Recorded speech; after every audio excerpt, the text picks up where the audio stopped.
Berlin has a reputation for being incredibly English-friendly. You hear it constantly. You don't need a word of German to get by. But that advice usually comes from people who are only staying for a weekend. If you're here for 2 weeks, sure, the transit system is clearly labeled, and every barista in Mitte will switch to English the second you start ordering. But when you stay for 2 months, you hit a completely different layer of the city.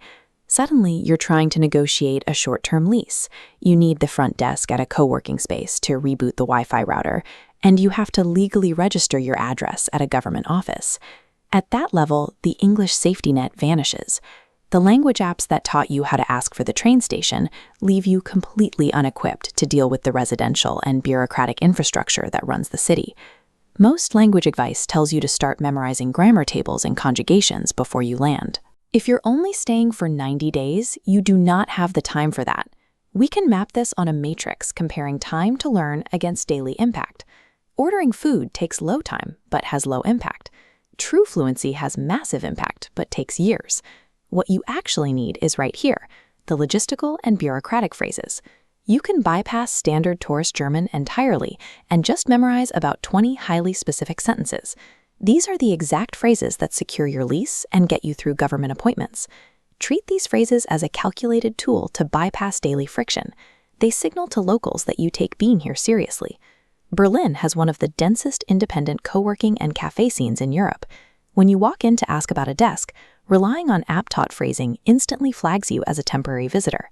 Look at this comparison table. A textbook tells you to ask "Gibt es Knockel" for availability. But if you want to sound natural when asking for a day pass, look at the right column. You ask, "Haben Sie noch Tagestickets verfügbar?" If you need something longer, specifically ask for a festen Platz, a dedicated fixed desk. If you skip that detail, the staff will likely quote you a floating hot desk rate that doesn't fit your actual work needs.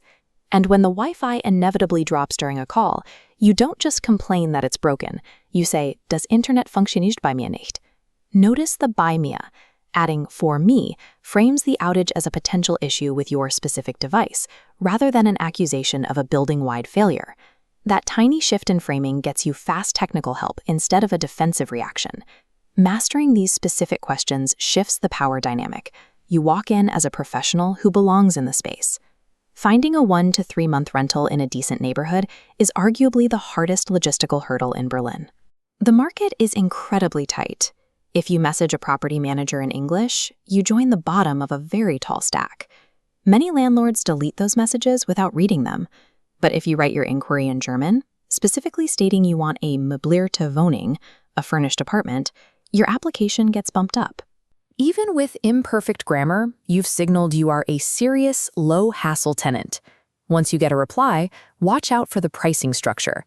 As this chart shows, your base rent is often separate from a massive additional charge called Nebenkosten, which covers building maintenance and heating. To avoid getting hit with a surprise €300 bill at the end of the month, ask one specific question before agreeing to the lease. Sind Nebenkosten inklusive? Are utilities included? That single sentence acts as a financial filter. It protects your budget and keeps you out of overpriced expat traps. If you stay past 90 days, you'll eventually have to visit the Bürgeramt, Berlin's citizen registration office. It's the inescapable choke point for local bureaucracy. To officially register your address, you walk up to the clerk and use the exact procedural phrase, "Ich möchte mich anmelden." When they ask what you do, you need to state your legal status accurately. This graphic shows the legally recognized term for a digital nomad, freiberuflich tätig.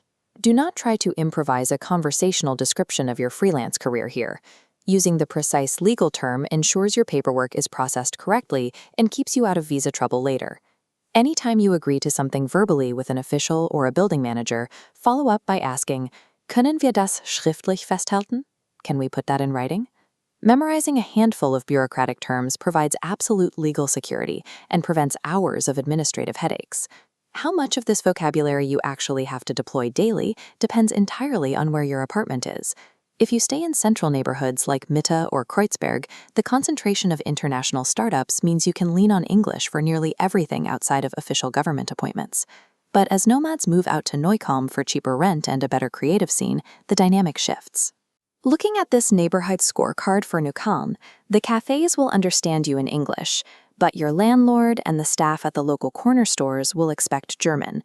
Trading high rent for cultural authenticity requires a slightly higher baseline of functional language to actually live there comfortably.